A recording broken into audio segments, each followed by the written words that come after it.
أقم الصلاة لدلوك الشمس إلى غسق الليل وقرآن الفجر إن قرآن الفجر كان مشهودا.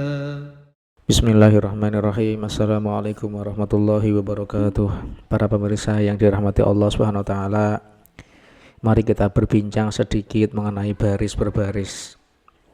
Peraturan baris berbaris disingkat PBB adalah suatu bentuk latihan fisik yang diperlukan guna menanamkan kebiasaan dalam tata cara kehidupan yang diarahkan kepada terbentuknya suatu perwatakan tertentu. Bisa ada dalam berbarisnya siswa sebelum masuk kelas, bisa ada juga dalam pendidikan pramuka, bisa juga ada dalam pendidikan OSIS, atau bahkan bisa sampai pendidikan di kalangan tentara atau militer. Mereka akan berbaris dengan rapi, baris demi baris, lurus, tidak boleh bengkok, dan akan mengikuti aba-aba peringatan dari sang komandan. Hati-hati, barisan paling depan akan menjadi pusat perhatian dalam setiap perubahan gerakannya apabila ada kesalahan. Rata-rata gerakan dasar dan aba-aba peringatan hampir sama, seperti misalnya siap, gerak, lencang kanan, gerak, istirahat, gerak, balik kanan, gerak, maju, jalan. Begitulah kira-kira. Para pemirsa yang dirahmati Allah SWT, demikian juga baris berbaris dalam sholat. Ada komandan atau pemimpin, yakni seorang imam. Ada juga yang dipimpin, yakni para makmum, dengan aba-aba dari imam atau komandan berupa takbir sebagai bentuk perpindahan dari rukun sholat yang pertama ke rukun sholat berikutnya.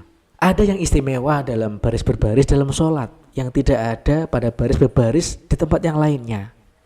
Allah Subhanahu wa taala dan Nabi Muhammad SAW telah memberikan pelajaran yang sangat berharga, telah memberikan tuntunan yang jelas mengenai bagaimana tata cara baris berbaris dalam sholat. Nabi SAW bersabda, Innallaha wa malaikatahu yusalluna ala sufufil awal. Sesungguhnya Allah dan para malaikatnya bersolawat atau mendoakan kepada orang-orang yang sholat yang ada di saf yang pertama. Hadis riwayat Abu Dawud. Ini merupakan pelajaran tentang pentingnya ada di barisan yang pertama dan bukan di barisan yang kedua, yang ketiga atau yang belakang. Rasulullah SAW juga bersabda, Lau ya'lamun nasu ma fin nida'i wa safil awal thumma lam yajidu illa ayastahimu alaihi lastahamu. Seandainya manusia mengetahui keutamaan yang terdapat pada azan dan shaf yang pertama, kemudian mereka tidaklah akan mendapatkannya kecuali dengan berundi, niscaya pasti mereka akan mengundinya. Hadis riwayat Muslim. Para pemirsa, dalam hal bersegera untuk menuju shaf yang pertama ini sifatnya adalah berlomba-lomba dalam kebaikan. Bahkan Rasulullah menggambarkan mereka akan berebut, bahkan sampai harus berundi untuk mendapatkan shaf yang pertama tersebut. Apabila mengetahui pahala yang akan didapatkan bila berada di shaf yang pertama, dan bukannya mengutamakan jamaah yang lain untuk menempatinya. Kadang-kadang kita dapati jamaah yang memberikan kepada jamaah yang lainnya, monggo silahkan jenengan saja Pak. Kelihatannya seperti sopan, kelihatannya seperti mengalah, mengutamakan yang lebih tua mungkin. Atau monggo Pak, saya belakang saja, saya lebih dekat dengan kipas angin biar seger. Lebih mengutamakan berada di shaf yang kedua atau yang ketiga karena dekat dengan kipas angin daripada menempati shaf yang pertama. Atau sikap yang lain, jamaah tidak bersegera menempati shaf yang terdepan meskipun sudah dikumandangkan azan, namun malah bermalas-malasan ada di teras masjid atau musola sambil ngobrol ke sana kemari karena belum dikumandangkan iqomat. Setelah dikumandangkan iqomat baru berhamburan mencari shaf yang pertama dalam barisan sholat. Rasulullah SAW juga bersabda, khairu sufufir rijali awwaluha wa syarruha akhiruha wa khairu sufufin nisa'i akhiruha wa syarruha awwaluha. Sebaik-baik shaf bagi laki-laki adalah yang paling depan dan yang paling jelek adalah yang paling belakang. Sebaik-baik shaf bagi wanita adalah yang paling belakang dan yang paling jelek adalah yang paling depan. Hadis riwayat Muslim.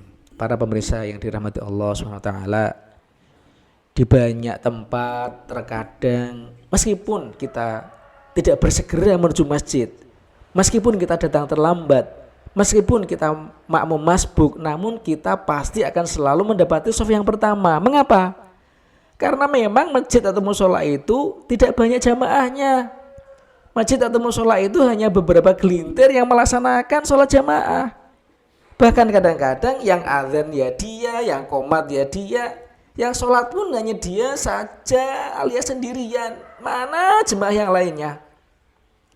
Yang lebih miris lagi, banyak masjid atau musola yang dalam beberapa waktu sholat, misalkan duhur atau asar, saat orang-orang pada bekerja, tidak ada azan, tidak ada yang imam, tidak ada yang sholat jamaah, bahkan malah pintunya terkunci. Na'udzubillah min dzalik.